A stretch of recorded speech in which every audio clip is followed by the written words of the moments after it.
Hey guys, welcome to my online C. मेरा नाम है देव। आज के इस वीडियो में हम लोग बात करने वाले हैं सेक्शन 194N के बारे में, जो होता है TDS on the cash withdrawal. तो देखिए, जब भी आप बैंक से अपना कैश विड्रॉल करते हैं तो बैंक आपका यहाँ पे टीडीएस काट लेता है। क्यों काट लेता है, कितनी लिमिट होती है, कितना आप कैश निकाल सकते हैं, उसके बियॉन्ड निकालेंगे तो टीडीएस कट जाएगा। क्या ये टीडीएस आपका रिफंडेबल होता है या नहीं होता, जानेंगे इस वीडियो के अंदर। वीडियो को शुरू करने से पहले बताना चाहूंगा गाइस, अगर आप एक एक्सपर्ट के थ्रू अपने रिटर्न फाइल करवाना चाहते हैं, इस टीडीएस अमाउंट को रिफंड लेना चाहते हैं, तो सिंपली आपको लिंक डिस्क्रिप्शन बॉक्स में मिल जाएगी। तो चलिए गाइस शुरू करते हैं। तो गाइस सबसे पहले बात करते हैं आखिर सेक्शन 194N जो है एप्लीकेबल कब से हुआ था। तो देखिए, ये एप्लीकेबल हुआ था 1 सितंबर 2019 से। तो हमारी गवर्नमेंट ने क्या किया था, जितने भी कैश विड्रॉल होते हैं या कैश का जो यूजेस है वो यहाँ पे कम करने के लिए इन्होंने एक सेक्शन लगा दिया, जहां पे अगर आप एक लिमिट के बियॉन्ड यहाँ पे कैश विड्रॉल करेंगे तो बैंक आपका यहाँ पे एक टैक्स अमाउंट जो है डिडक्ट कर लेता है। सो गाइस, ये जो एप्लीकेबिलिटी है ये आपके सेविंग और करंट अकाउंट दोनों के ऊपर ही यहाँ पे एप्लीकेबल होती है। प्लस यहाँ पे आपका एक बैंक का दायरा होता है। तो यहाँ पे मैं आपको अभी आगे एग्जांपल बताऊंगा, पहले हम लोग लिमिट की बात कर लेते हैं। तो गाइस, अब मेरी स्क्रीन के सामने देख सकते हैं, यहाँ पे दो टाइप की लिमिट होती है। एक होती है आपकी 20 लाख की लिमिट, एक होती है आपकी 1 करोड़ की लिमिट।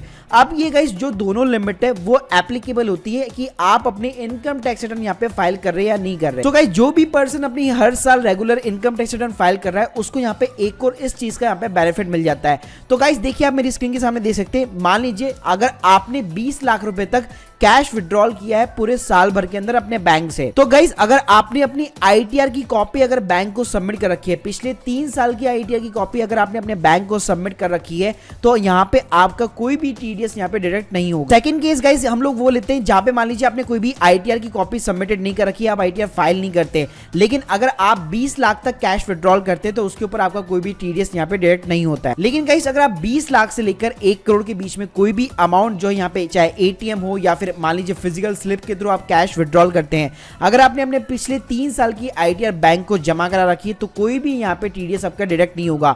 लेकिन अगर आपने कोई भी 3 साल की आईटीआर अपने बैंक को जमा नहीं कराई है, उस केस के अंदर 2% की रेट से यहाँ पे टीडीएस डायरेक्ट होता है। ये टीडीएस कितने अमाउंट के ऊपर होगा इसके बारे में हम लोग आगे जानेंगे। तीसरी कंडीशन में ले लेता हूं, मान लीजिए आपने 1 करोड़ से ज्यादा का कैश विड्रॉल कर लिया पूरे साल भर के अंदर, तो उस केस में गाइस चाहे आपने बैंक को अपनी अगर आईटीआर सबमिट करा रखी है पिछले 3 सालों की, तो उस केस में आपका 2% की रेट से डिडक्ट होगा। अगर मान लीजिए आईटीआर सबमिट नहीं करा रखी है तो 5% की रेट से होगा। तो गाइस, अब मेरी स्क्रीन के सामने आप एक टेबल देख रहे हैं। फॉर एन एग्जांपल, आपने 1/4/2020 को 14 लाख रुपए विड्रॉल किए, फिर 21/7 को यहाँ पे 26 लाख किए, फिर 25/8 को 35 लाख। तो मान लीजिए आपकी जो एग्रीगेट अमाउंट लिमिट है उस बैंक के अंदर, तो मान लीजिए अभी तक आपकी 14 लाख है, फिर 40 लाख है। तो जैसे आप 40 लाख के ऊपर पहुंचेंगे, तो जैसे मैंने आपको बताया, अगर मान लीजिए 20 लाख की लिमिट को अगर आप क्रॉस करते हैं और अगर आपने आईटीआर सबमिट करा रखी है पिछले 3 साल की, तो कोई भी दिक्कत वाली बात नहीं है। लेकिन अगर नहीं करा रखी तो भाई 2% की रेट से आपका टीडीएस कट जाएगा। इस आपका जो अब टीडीएस कटेगा 2% का, वो डिफरेंसेस पे कटेगा। मतलब 40 माइनस 20 लाख, मतलब 20 लाख पे सीधा 2%, मतलब 40,000 रुपए का आपका यहाँ पे टीडीएस बैंक काट के गवर्नमेंट को यहाँ पे डिपॉजिट करा देता है। सेम सिचुएशन आप जैसे यहाँ पे आगे बढ़ेंगे, मतलब 75 लाख रुपए, तो गाइस आपका 35 लाख पे यहाँ पे 2% कटेगा।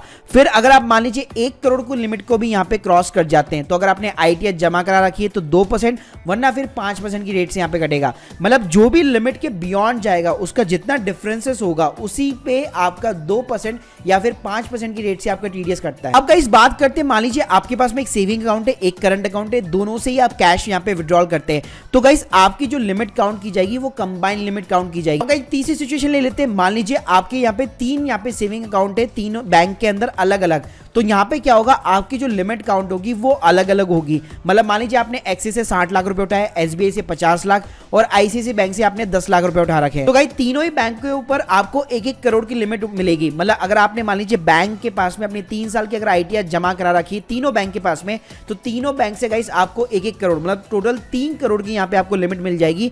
3 करोड़ रुपए का कैश आप विड्रॉल कर सकते हैं बिना कोई टीडीएस कटवाए। सो गाइस अब बात करते हैं, मान लीजिए बैंक ने आपका टीडीएस तो यहाँ पे काट चुकी, क्या वो ये चीज जो है आपकी रिफंडेबल है? तो जी हाँ, बिल्कुल गाइस आपकी रिफंडेबल है ये चीज। अगर जब भी आप आईटीआर फाइल करेंगे तो अपना फॉर्म 26AS चेक करेंगे, या जब भी आप ITR फाइल करेंगे तो टैक्स पेड वाले जब कॉलम के अंदर जाएंगे जहां पे आपका TDS कटा हुआ होता है, मान लीजिए आपके सैलरी के ऊपर कटा हुआ है तो वो यहाँ पे आपको दिख जाएगा। लेकिन जो अदर देन सैलरी है, मतलब मान लीजिए अगर कैश विड्रॉल वगैरह पे कटा हुआ है तो ये जो सेकंड वाला कॉलम है यहाँ पे आपको दिख जाएगा। अगर नहीं दिख रहा, फॉर्म 26 AS देखिए, वहां पे आपका जो भी टैन नंबर दिया हुआ है बैंक का वो यहाँ पे सिंपली इंसर्ट कीजिए, उसका अमाउंट इंसर्ट कीजिए, किस ईयर के अंदर कटा है वो आप यहाँ पे डाल दीजिए और अमाउंट डाल के आप सेव करवा सकते हैं। सो गाइस, जब भी आप अपनी रिटर्न फाइल करेंगे तो आपका जो TDS पे जो कैश विड्रॉल पे जो आपका TDS कटा है उसके ऊपर डेफिनेटली यहाँ पे आप रिफंड क्लेम कर सकते हैं। Guys, hope you like this video, please subscribe our channel. अगर आपकी कोई भी डाउट है कमेंट सेक्शन में जरूर बताइए। Thank you guys, thank you.